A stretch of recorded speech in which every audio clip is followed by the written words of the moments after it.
우리 한번 좌우 옆 뒷분이랑 인사하겠습니다. 하나님이 하십니다.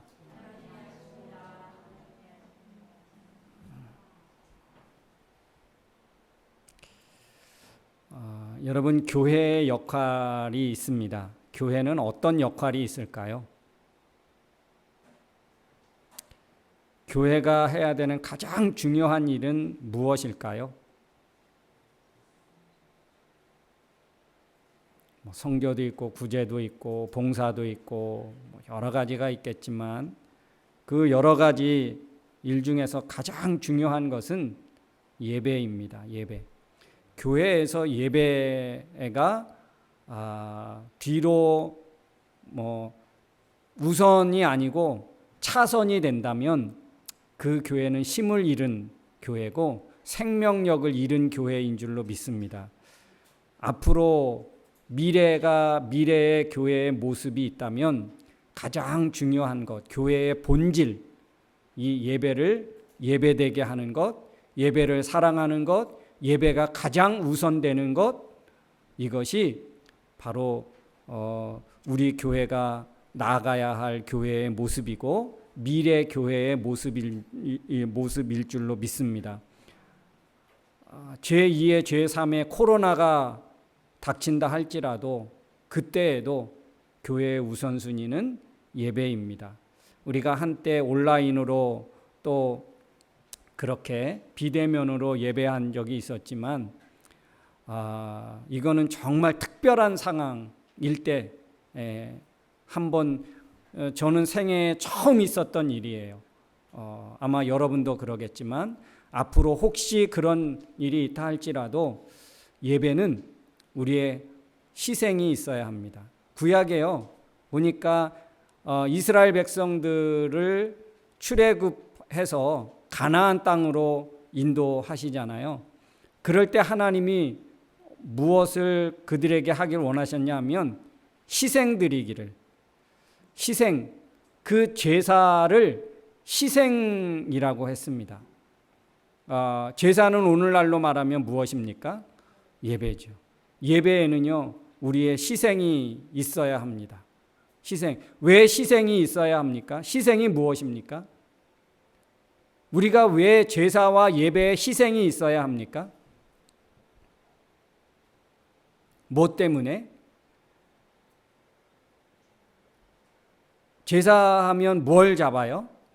양을 잡고 염소를 잡고 소를 잡고 그러잖아요. 왜 그렇게 양을 잡고 염소를 잡고 왜 송아지를 잡아서 그렇게 해야 됐을까요? 우리의 죄가 하나님이 나를 잡아야 되는데 내가 죽어서 내 죄값에 죄물이 돼야 되는데 나를 잡을 수 없으니까, 나를 죽일 수 없으니까 나 대신 양을 잡고 다른 짐승을 잡아서 하나님 앞에 드리는 거거든요. 양이 죽어가면서 누가 죽는 거예요? 내가 죽는 거와 같은 그런 의미를 담고 있는 거예요.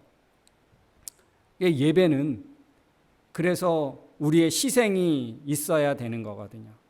예배의 희생이 없이 온전한 예배가 될 수 있을까? 지금은 정말 평안한 때죠. 누구나 쉽게 예배하기로 마음만 먹으면 너무 쉽게 예배할 수 있습니다. 교회도 많고, 그렇죠? 또 내가 의지만 있으면 어디 가서든 예배할 수 있습니다. 이런 때는 별로 믿음이 그렇게 크게 작용하지 않아도 우린 예배할 수 있습니다. 근데 예배할 수 없을 때, 예배할 수 없는 환경에서 그럼에도 불구하고 예배하는 것, 그거는 희생이 따르죠. 고난이 따르고 때에 따라서는 핍박도 따르고 내 손해도 따르고 어려움이 따르죠. 그러나 우리의 믿음의 가장 첫 번째는 예배입니다. 그래서 교회에는 예언자적인 역할이 있어야 합니다. 예언자적인 역할이라고 하면 미래를 점치고 미래를 예언하는 그런 것만이 아니라 구약의 예언자들을 보면 그 시대의 왕이나 백성들을 비판하지요. 너희들 이렇게 하면 안 된다. 이렇게 하나님의 제사를 이렇게 아무것도 아닌 것처럼 하면 안 된다. 그 당시에 하나님을 온전히 섬기지 않는 그런 믿음과 신앙을 비판하고 회개하게 하는 거죠. 그러니까 현재를 볼 수 있는 그런 시각을 갖게 하는 거예요. 교회는 그래서 오늘날 시대에 돌아가는 환경들, 돌아가는 사건들, 돌아가는 그런 사람들의 가치관, 이런 것들을 분명히 성경적으로 바르게 깨우쳐주고 바르게 알 수 있도록 하는 것, 이게 또 교회의 역할이지요. 그리고 하나님의 말씀을 전하는 역할을 하는 거죠. 그리고 우리가 잘못되었을 때에 책망을 받는 것, 비판을 받는 것, 이것도 있어야 하지요. 미래의 예언만이 아니라 그거는 정말 더 신중하고 극히 오늘날은 어떤 목회자나 어떤 사역자들에게 하나님이 예언을 주시고 계시를 주시는 것, 그럴 수 있지요. 그러나 하나님이 성경이 66권으로 딱 결집되면서 그렇게까지 이야기합니다. 하나님의 계시는 이제 끝났다. 직접 계시는 끝났다. 왜요? 성경 말씀으로 이미 다 말씀해 주셨고 이미 다 기록해 놓았기 때문에 하나님이 직접 계시는 거의 끝났다. 모르겠습니다. 하나님의 음성을 들었다, 환상을 보았다, 그것이 얼마나 확실하고 분명하고 정확한 것인지는 잘 모르겠습니다만 그렇게 하는 분들도 있지요. 그들이 다 거짓되고 잘못됐다라고 말할 수 없지만 간혹 하나님이 그렇게 하실 수도 있지만 오늘날 이 시대에는 성경이 이미 다 기록되어졌기 때문에 하나님의 계시로 우리에게 주어졌기 때문에, 그래서 이 성경 말씀은 완전한 하나님의 계시고 완벽하기 때문에 더 이상 다른 계시가 필요치 않을 정도로 완벽한 말씀이고 정확한 말씀이기 때문에 그렇게 따로 누구에겐가 보여주시고 들려주실 이유가 없다는 것이죠. 그래서 성경은 이제 주님 오시는 날까지 하나님의 완벽한 계시입니다. 그래서 여러분, 우리가 미래를 알고 싶다 그러면 기도해서 환상을 보고 꿈을 통해서 어떤 계시를 받고 이게 아니고 내가 미래를 알고 싶다 그러면 어디로 와야 되겠습니까? 말씀으로 와야 되죠. 하나님의 계시인 말씀으로. 그래서 우리는 이 교회의 역할, 이것이 너무 앞으로도 중요하고 지금도 물론 중요하지만 앞으로는 더 중요하기 때문에, 왜냐하면 더 그런 어떤 종말의 때가 점점 가까워 오고 정보들이 넘쳐나고 이게 참과 거짓이 분별할 수 없을 정도의 그런 일들이 많아질 거니까 그럴 때마다 우리가 거기에 흔들리고 거기에 귀를 솔깃할 것이 아니라 우리에게는 그것이 진짜일까? 우리가 어디로 와야 된다고요? 말씀으로 와야 되는 거예요. 말씀. 오늘 갈라디아 교회에 큰 문제가 있었습니다. 갈라디아 교회는 바울이 복음을 전해서 예수 그리스도의 죽으심을 통해서 세워지게 된 그런 교회들이죠. 선교의 그런 열매들로 교회가 세워지게 되었습니다. 복음으로 세워졌고 예수 그리스도의 죄사함의 은혜로 세워진 교회들입니다. 그러니까 얼마나 그들이 그 교회 안에서 교회를 통해서 위로를 얻고 마음의 평안을 얻고 무거운 죄의 짐을 해결받았는지, 그래서 성도들이 모일 때마다 떡을 같이 떼고 함께 기뻐하고 함께 기도하고 정말 가족 이상의 그런 아름다운 공동체를 이룰 수 있게 되었지요. 그런데 우리 지난주에 이어서도 보니까 이 바울의 복음, 바울의 전한 예수 그리스도 하나님의 메시지 이 복음을 통해서 교회가 세워지게 되었는데 이 바울의 선교와 바울의 그 교회 세워진 교회들을 시기하고 질투하고 먼저 하나님을 믿는 신앙이 있었죠. 이게 유대 종교입니다. 유대교. 같은 하나님인 거예요. 같은 하나님을 믿는데 저들은 저런 기쁨과 저런 평안을 누리고 그 모일 때마다 너무 화목하고, 그런데 자기네들은 모여서 늘 정죄받는 거예요. 너 그거 못했지. 너 그거 왜 안 했어? 율법을 강론 받으면서 너무 내가 와서 평안함을 누리고 내 죄의 짐을 해결받았다는 것을 다시 확인하고 뭔가 새 힘을 얻고 나가야 되는데, 유대교는 와서 바리새인들 또 서기관들의 그 율법 강론을 통해서 보니까 더 죄인이 되는 거예요. 더 무거운 짐을 얻게 되는 거예요. 어쩌면 그것들이 그렇게 하는 것이 신앙이라고 그들은 생각했는지 모릅니다. 신앙은 모름지기 이런 무거운 짐을 가지고 그것을 어떻게 해서든지 해결하려는 그런 모습이 있어야 된다라고 생각했는지도 모르겠습니다. 근데 와서 교회의 모습을 보니까 자기네들과 다른 거예요. 그래서 그들이 이러면 안 되고 모세 율법을 우리가 보고, 모세 율법을 우리는 어려서부터 이 유대인들은 3살 때부터 말이 트여지면서부터 뭐냐면 이 모세 율법을 줄줄줄 외울 정도라고 해요. 우리가 천자문을 암송할 정도로 외울 정도라고 하면, 이 유대인들은 모세의 그 율법을 줄줄줄 외울 정도였다고 합니다. 3살이면. 그 정도로 그들은 말씀을 어려서부터 들었고 그것을 배우고 그렇게 늘 입에다 달고 살았던 거예요. 그런데 와서 교회를 보니까 너무 가벼운 거죠. 너무 모습이 너무 가벼운 거예요. 그래서 유대인들이 와서 모세 율법을 가르치기 시작했고 할례를 강조하게 됐고 그런 거예요. 그러다 보니까 이 복음을 중심으로 해서 세워졌던 그 교회들이, 그 성도들이 혼란을 겪기 시작하는 거예요. 그리고 예수 그리스도의 십자가의 구속의 그 은혜와 사랑, 이것보다 더 중요한 것은 율법이다, 이렇게 생각하기에 이르는 것입니다. 그래서 바울은 이렇게 하면 안 되겠다. 그래서 이제 갈라디아 교회에, 갈라디아 지역에 있는 교회들에게 편지를 써서 다시 보내게 되었습니다.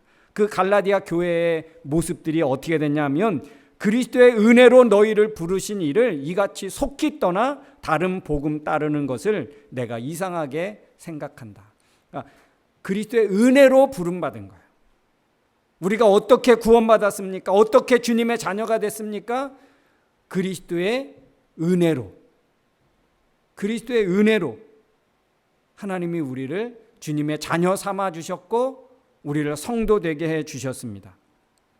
그런데 너무나 쉽게 이같이 속히 떠나서 다른 복음을 따르는 것이, 이거 너무 이상한 거 아니냐. 우리가 받은 은혜와 받은 그 사랑이 얼마나 귀하고 얼마나 큰 건데 그것을 헌신짝처럼 쉽게 버릴 수 있느냐. 여러분, 하나님의 은혜를 귀하게 여기고 귀한 것으로 생각하기를 주의 이름으로 축원합니다. 이 세상에 하나님 은혜보다 더 귀한 것이 있을까요? 여러분, 우리에게 하나님 은혜보다 더 귀한 게 어디 있겠습니까? 하나님 은혜 아니면, 하나님이 우리에게 늘 공급해 주시는 은혜와 사랑이 우리에게서 끊어지면, 멈춰지면 우리는 어떻게 될까요? 여러분, 우리는 하나님 앞에 어떻게 지음받았습니까? 흙으로 지음받았어요. 흙으로. 그러니까 육체적인 그런 사람인 거예요. 동물이나 다를 바가 없는 그런 육체를 입은 사람으로 처음 지음받았습니다. 그런데 하나님이 그 코에 생기를 불어넣었습니다. 그래서 뭐가 됐습니까? 생명이 됐다. 이것은 무슨 말입니까? 살아있는 영적 존재가 됐다는 거예요. 육신만을 지어서 육적인 존재가 아니고 하나님의 생기를, 하나님의 영을, 하나님의 호흡을 불어넣으니까 살아있는 생명, 영적인 존재가 됐다는 거예요. 그러니까 우리는 영적인 존재로 살아가야 합니다. 사람은요. 우리는 영적인 존재고요. 그 영적인 존재로서 살아가야 하는데, 근데 여러분, 우리가 이것이 하나님의 은혜로 시작되어진 우리의 믿음의 삶, 영적인 존재의 삶이 끝나지면 어떻게 되겠습니까? 하나님의 영이 우리에게서 떠날 수 있습니까? 없습니까? 하나님의 영이 우리에게 오기도 하지만 떠날 수도 있어요. 누구와 같이? 사울 왕이 그랬잖아요. 사울 왕이 하나님의 영이 떠났어요. 그러니까 악령이 그에게 들어와서 다윗을 죽이는데 온 마음과 온 정신을 다 쏟을 정도로 그런 악한 사람 되는 거 아닙니까? 하나님의 영은 떠날 수도 있는 거예요. 그러면 어떻게 되는 거예요? 그냥 육적인 존재로 살아가는 거예요. 육적인 존재로. 여러분, 하나님께로부터 오는 모든 은혜가 끊어지고 하나님께로부터 공급되는 그 모든 것이 우리에게서 딱 끊어진다면 어떻게 될까요? 생명이기 전에 영적인 존재 이전으로 돌아가는 거예요. 그냥 육신의 삶을 사는 거죠. 그게 여러분 자유롭고 편하고 좋을까요? 육신의 존재로 살아가는 거? 육적인 존재로 살아가면 로마서에서도 말한 것과 같이 육의 생각은 사망이고 멸망이라는 거예요. 영의 생각은 생명과 무엇이다? 평안이니라. 육신의 생각은 우리의 사망과 멸망을 가져다 주는 거예요. 영의 생각은 우리에게 평안을 갖다 준다고요. 그러니까 여러분, 우리에게 하나님의 은혜의 삶을 사는 것이 우리에게 얼마나 중요하고 축복된 일인지 모릅니다. 하나님의 은혜가 우리에게서 멈춰진다? 하나님의 은혜의 통로가 내게 막혀진다? 이거는 내 인생의 최고의 저주와도 같은 거예요. 하나님이라는 존재를 믿고 아는 사람이 하나님께로부터 오는 그 모든 은혜가 끊어진다, 막혀진다? 이것은 가장 큰 저주가 아니겠습니까? 그렇죠? 여러분, 우리에게 하나님의 은혜의 자리가 있고 은혜 받을 수 있는 통로가 있고 하나님의 은혜가 내 일상의 삶 속에서 계속 공급되어진다는 것, 이것이 내게 얼마나 축복된 일인지 여러분 깨닫기를 주의 이름으로 축원합니다. 우리는 하나님의 은혜를 힘입고 살아가는 존재들입니다. 하나님의 은혜를 날마다 사모하시고 공급되어지기를 여러분 간절히 기도하십시오. 하나님의 은혜가 내 삶에서 멈춰지지 않도록, 하나님의 은혜가 내게서 단절되지 않도록. 그런데 오늘 갈라디아 교회는요, 이 하나님 그리스도의 은혜에서 속히 너무 쉽게 떠나고 하나님의 은혜 없이도 얼마든지 살 수 있지. 세상은 물질로 사는 거야. 인기로 사는 거야. 물질로 사는 거야. 여러분 정말 그렇습니까? 여러분 정말 그렇습니까? 세상은 인기로 사는 거고 건강으로 사는 거고 물질로 사는 거고, 세상은 정말 그렇게 살아가는 것입니까? 그렇게 사라지는 것입니까? 우리는 하나님의 은혜로 사는 존재들인 줄로 믿습니다. 하나님의 은혜로 사는 거예요. 하나님, 한순간도 하나님의 은혜가 내게서 멈춰지면 나는 죽은 송장과 같습니다. 하나님의 은혜를 내게서 걷어가지 마시고 늘 시의 때에 따라 하나님의 은혜를 공급해 주십시오. 여러분, 이런 믿음 갖고 살아야 할 줄로 믿습니다. 이게 살아있는 자고 이게 영적인 존재의 영성의 삶을 사는 거예요. 그런데 다른 복음, 다른 것을 쫓아가니까 그리스도의 은혜에서 아주 쉽게 떠나게 되더라는 것입니다. 율법이 그런 거예요. 율법을 강조하다 보니까 하나님의 은혜에서 너무 쉽게 떠나게 되는 거예요. 그렇게 되면 어떻게 됩니까? 무거운 짐이 찾아오게 되고 하나님의 은혜의 통로가 막히는 거예요. 갈라디아 교회가 지금 그러고 있다는 거예요. 바울이 하나님의 은혜가 얼마나 중요하고 소중한지 알았던 바울은 그들이 하나님의 은혜에서 떠났다는 것을 듣는 순간에 그 얼마나 안타까움이 컸겠습니까? 이게 전부인데, 이게 최고인데, 이거를 성도들이 제쳐놓고 헛된 거 다른 거 쫓아간다? 하나님의 은혜가 너무너무 소중하고 귀중한 것을 아는 사람은 그게 얼마나 큰 문제인지 아는 거예요. 여러분, 하나님의 은혜가 우리의 삶에 얼마나 중요하고 큰지 안다면 하나님의 은혜를 가볍게 여기지 않겠죠. 하나님의 은혜를 그냥 쉽게 받을 수도 있고 쉽게 쏟을 수도 있는 것이라고 생각하면 안 되겠지요. 언제든지 받을 수 있는 것, 그게 하나님의 은혜라고 생각하면 안 되죠. 사랑하는 성도 여러분, 우리에게 늘 공급되어지고 있는 그 하나님의 은혜는 너무너무 우리가 중요하도록 간직하고 은혜를 사모해서 채워야 할 너무나 소중한 것들인 줄로 믿습니다. 이것을 너무 가볍게 생각하고 너무 쉽게 생각하면 안 됩니다.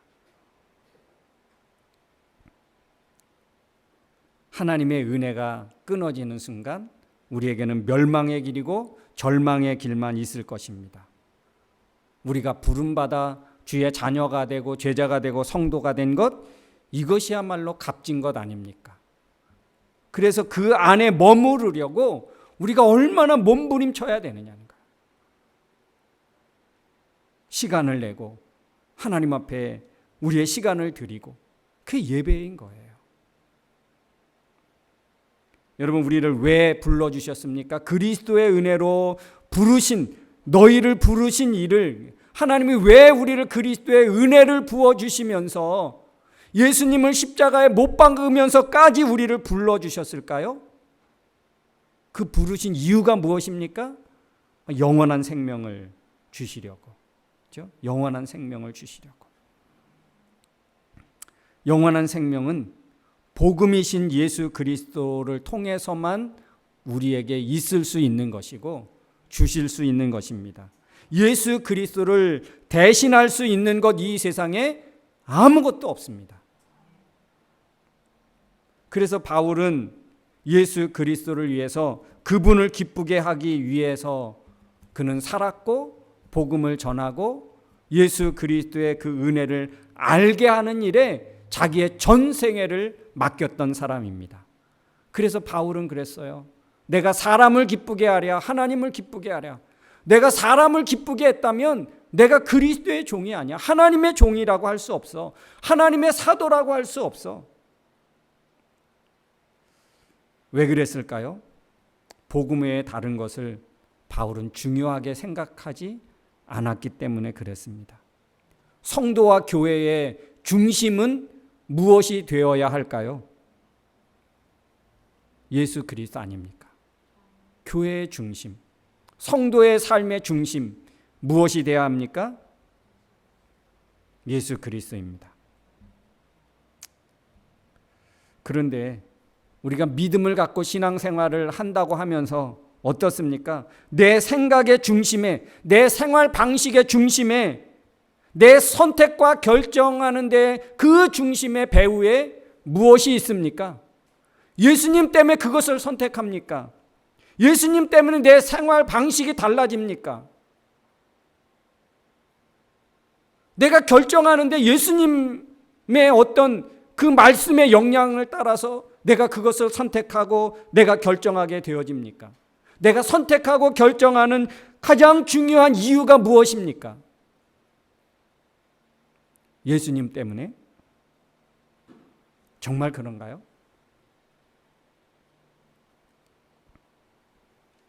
내가 아닙니까? 내 이익, 내 편리, 내 편한 것, 그리고 사람, 친구, 선배가 아닙니까? 여러분, 처음 신앙생활을 할 때에는 그 사람이 믿는 하나님을 나도 믿고 싶어서 그 사람 따라가는 거예요. 처음은 그렇게 해서 믿음이 시작되는 것입니다. 그럼 믿음의 삶이 시작된 이유는 예수님을 알고 하나님을 알고 그리고 나서는 하나님 따라가는 거예요. 말씀 따라가는 거예요. 사람에게 끌려가서도 안 되고 사람을 끌고 가려고 해도 안 되는 거예요. 사람을 따라가지 말고, 이 말은 사람에 의하여 흔들리지 말고 말씀 안에 복음 안에 서 나가기를 주의 이름으로 축원합니다. 여러분, 우리가 왜 복음 아닌 것에 흔들립니까? 왜? 복음을 중요하게 생각하지 않기 때문에. 내 선택과 결정하는 그 기준이 복음이 아니고 말씀이 아닌 거예요. 평상시 복음으로 세워지지 않았고 말씀 따라가는 삶이 아니었으니까. 여러분, 어떻습니까? 화려한 교회 인테리어, 멋들어진 어떤 교회 건물, 분위기 좋은 최신 시설, 화려한 퍼포먼스, 아니면 또 좋은 프로그램, 사람이 많고 친구가 있고, 그것 쫓아서 여러분 우리가 따라가고 있지는 않습니까? 그거는 나를 구원해 주는 것이 아니고 그거는 구원받지 못하는 것입니다. 그럼 복음이 아니에요.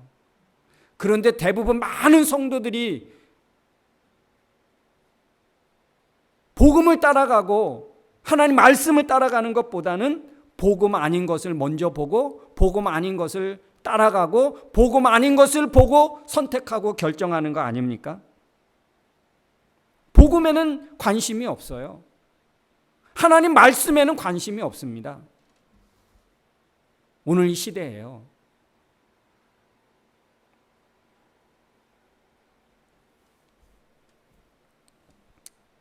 다윗 그리고 그 형들 어떻습니까? 그 형들의 믿음을 단적으로 보여줘요. 그 형들은요, 사무엘이 왕으로 세울 정도의 그런 인품과 외모를 가졌습니다.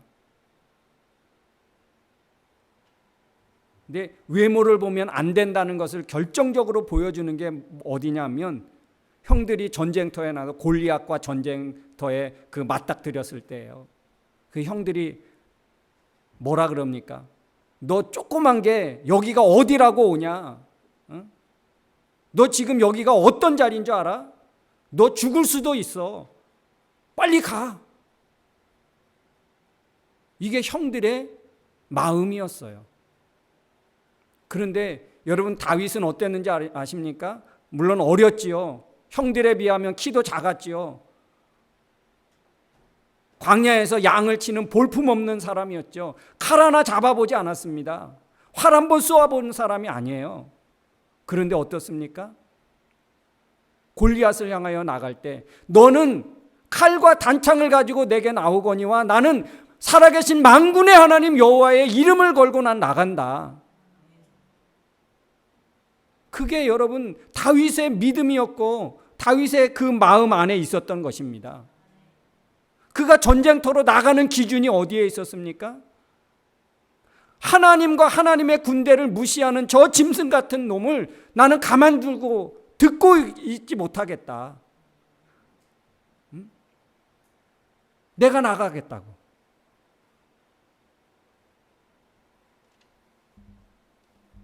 누가 봐도 죽으러 나가겠다고 하는 것과 똑같았습니다. 그런데요, 그의 선택과 기준, 그 마음의 중심에 누가 있었습니까? 살아계신 하나님이 있었어요. 선택의 기준, 그 결정의 기준이 어디에 있었습니까? 그 마음속에서 역사하시는 살아계신 하나님, 그 하나님이 있다 보니까 주저없이 나가는 거예요. 주저없이. 여러분, 우리 인생에 있어서 선택과 또 결정의 그 기준, 중심, 그게 무엇이 되어야 하겠습니까? 하나님 말씀이고 복음이고 우리의 가장 중심이어야 할 줄로 믿습니다. 예수 그리스도를 대신할 수 있는 것은 아무것도 없습니다.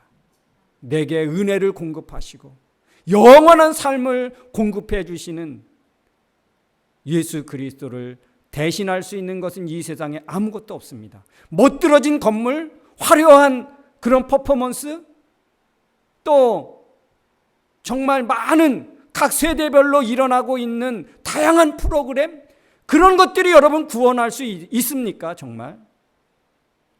그래서 교회에는 프로그램보다 더 중요한 것은 예배고 말씀이 살아있고 예수 그리스도를 중심으로 해서 얼마나 내 믿음과 신앙을 간직하고 지키기 위해서 몸부림치느냐.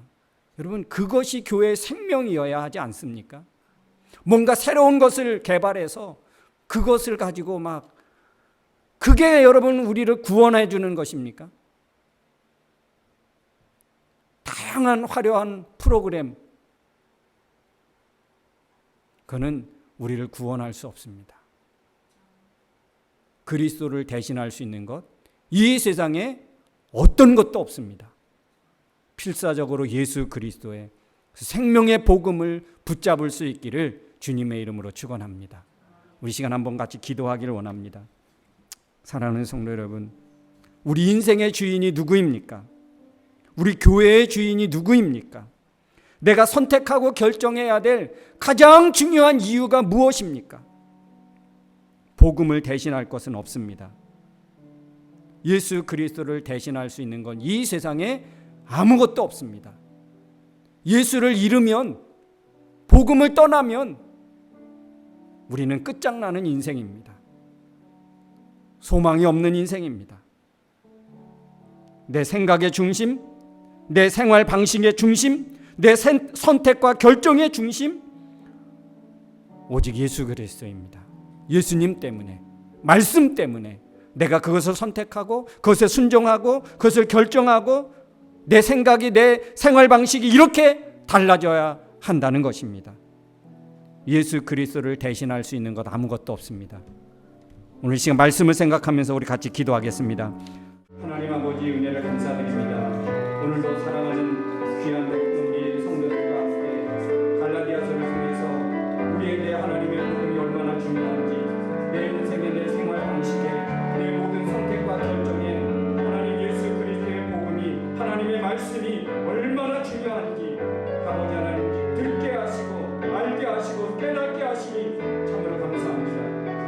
하나님, 외모를 보고 가지 않게 해주시고 외형을 보고 선택하지 않게 하시고 다른 것 때문에 내 생활 방식을 바꾸지 않게 하시고 말씀에 순종하여 가면서 내가 바뀌어지고 변화되고 새로워질 수 있기를 간구합니다.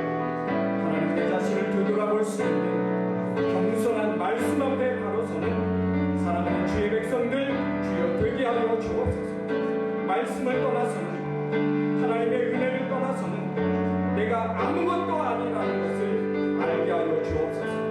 하나님의 말씀을 사모하고 말씀을 가까이 하고 말씀을 생명과 같이 여길 수 있게 주님 축복해 주시옵소서. 하나님 아버지, 감사합니다. 하나님께로부터 오는 은혜를 늘 공급받기를 원합니다. 내게로 오는 하나님의 은혜의 통로가 막혀지면, 그것이 끝나면 하나님, 내 인생도 함께 끝나는 줄로 믿습니다. 하나님, 어떤 연유에서도 하나님의 은혜의 통로가 막히지 않도록 늘 깨어있는 주의 백성들 되게 하여 주옵소서. 예수님의 이름으로 기도하옵나이다. 아멘. 우리 다 같이 자리에서 일어나서 우리 찬양 하나님 앞에 드리겠습니다. 우리를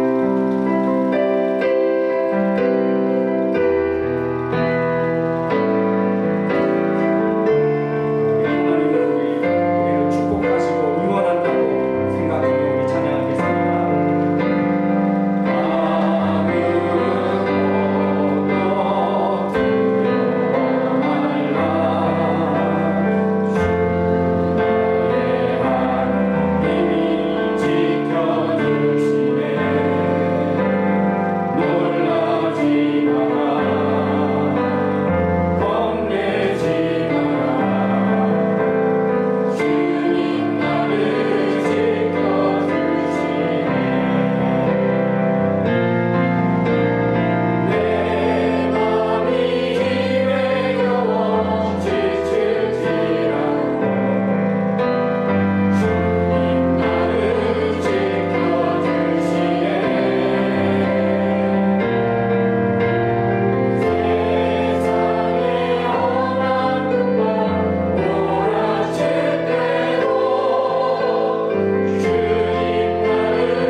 이제는 우리 인생의 길이요 진리요 생명이 되신 예수 그리스도의 은혜와 예수님을 통하여 영원한 구원의 길을 허락하신 하나님 아버지의 크고 놀라우신 사랑하심과 이 험한 세상 저희도 홀로 두지 아니하시고 지금도 살아서 우리의 삶의 배후에서 역사하시고 위로하여 믿음 안에 거하게 하시는 성령님의 그 능력이 오늘도 예수 그리스도 외에 다른 어떤 것이 우리를 대신할 수 없다는 그 말씀과 믿음을 가지고 담대히 나아가는 사랑하는 성도들 머리머리 위에와 저들 가정과 생업과 학업과 나가는 모든 진로 위에 그리고 세계 평화 위에 이제로부터 영원토록 함께 있을지어다.